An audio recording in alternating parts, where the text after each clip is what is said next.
Easy English Podcast. Let's start, guys. Okay, picture this. You walk into a bank for the first time in a new country. Or maybe it's the first time in your life. You've been studying English for months, maybe years. You feel ready. And then the woman behind the counter looks at you and says, "Are you looking to open a current account or a savings account? And will you need overdraft protection?" And suddenly, all the English disappears. It just evaporates like steam. You understood every single word of that sentence separately, but together, in that moment, with her waiting and the person behind you sighing, your mind just goes completely blank. And you smile and you nod, even though you have no idea what you just agreed to.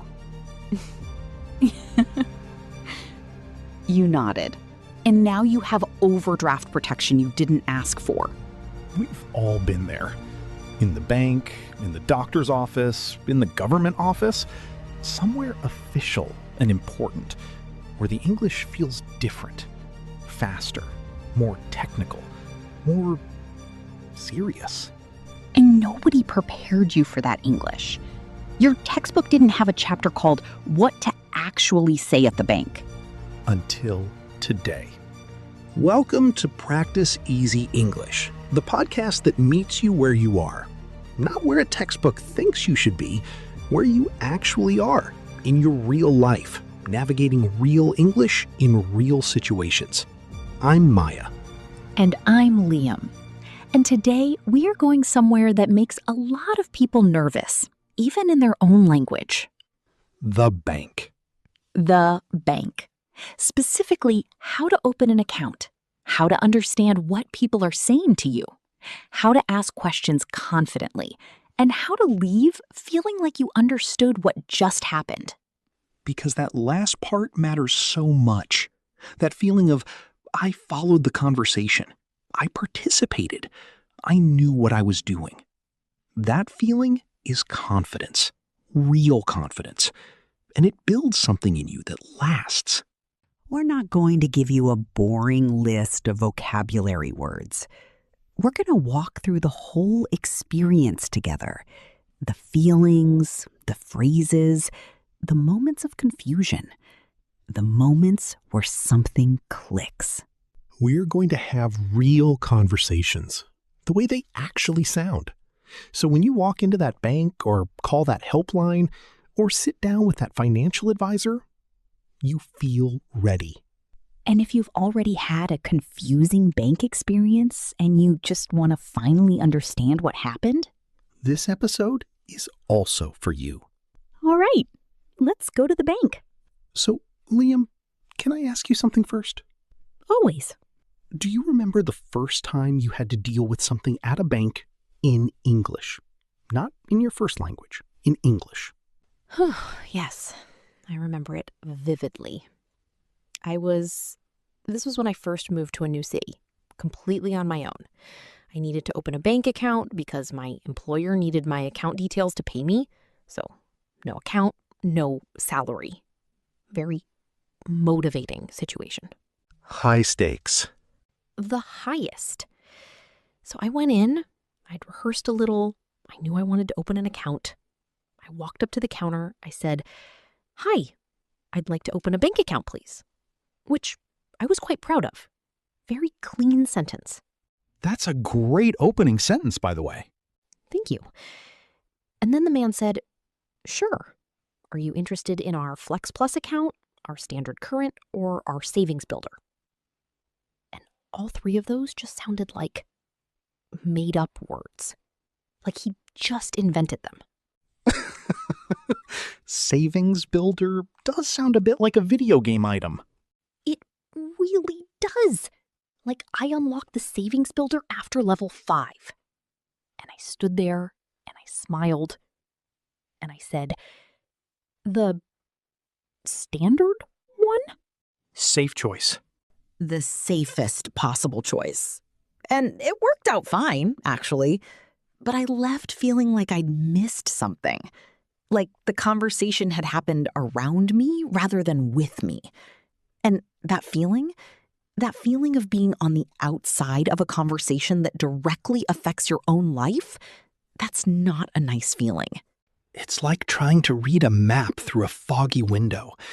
The information is there. You just can't quite reach it. Exactly. And I want our listeners to feel like the fog lifts today, even just a little. So let's start from the beginning.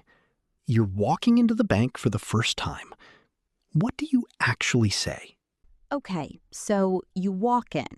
There's usually a reception desk or someone who greets you or a number system. And the first thing you might hear is, "How can I help you today?" Which is a wonderfully simple question. And the answer is just as simple. You say what you want, clearly and directly. I'd like to open a bank account, please. Or, I'm here to open a new account. Or, I'd like some information about opening an account. That last one is really useful if you're not sure what you want yet. I'd like some information about. It buys you time.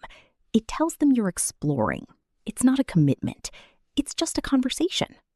And there's nothing wrong with starting there. You don't have to walk in knowing exactly what you want. You can say, "I'm not sure which account would be best for me. Could you explain my options?" Could you explain my options? Write that down. That sentence will serve you in so many situations. Not just the bank, the doctor, the phone company, the insurance office. Could you explain my options is basically the Swiss Army knife of polite English requests. The Swiss Army knife. I love that. It does everything. It's polite, it's clear, it opens the conversation and lets the other person give you information you need. Now, what about identification? Because they're going to ask for this immediately. Yes, the bank will always ask you to prove who you are. They'll say, "Could I see some ID, please?" Or, "Do you have any identification with you?" And you'll need to know what they accept. Usually a passport, a national identity card, a driving license, sometimes called a driver's license in American English. And they might also ask for proof of address, which means something that shows where you live. A utility bill, a letter from the government, a rental agreement. Proof of address. Let's say it together. Proof of address. Again. Proof of address. If you don't have the right documents, you can say, "I don't have that with me today. What else could I use?" Or, "Could you tell me exactly what documents I need to bring?" Always better to ask than to guess. And asking in English, clearly, politely, is completely fine. Bank staff expect questions. That's literally their job. That's something I want our listeners to really absorb. You are not bothering anyone by asking questions. You are not slow or difficult for needing things explained. Questions are normal. Questions are professional. Questions protect you. Protect you, yes. Because in financial situations, not understanding something and staying quiet can actually hurt you. A fee you didn't know about, a term you misunderstood. Asking is an act of self-care. I really like that framing. Asking questions at the bank is an act of self-care. Okay, so they've seen your ID. You're sitting down, and now they start explaining account types. And this is where it can get confusing fast. So let's slow down here. The two most common types of bank account in most English-speaking countries are a current account and a savings account.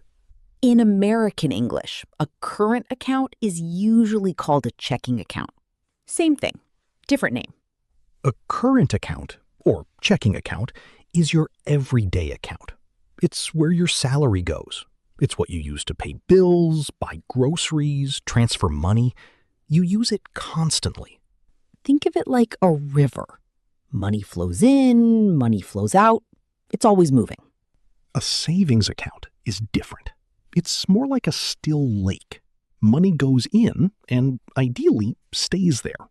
It's for money you're putting aside, for the future, for an emergency, for a goal.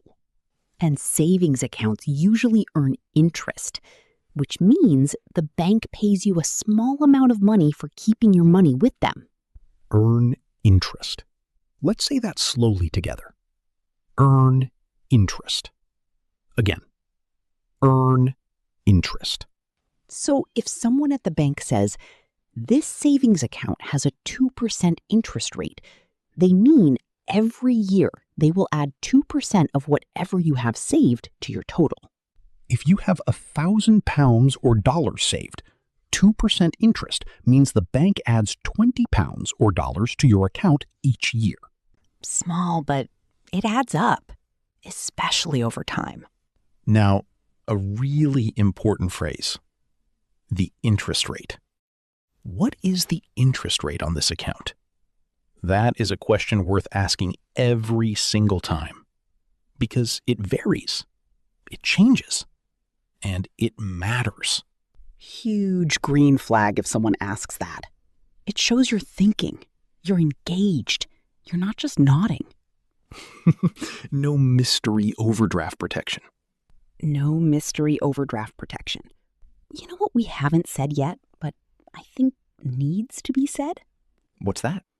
Dealing with money in a second language is brave.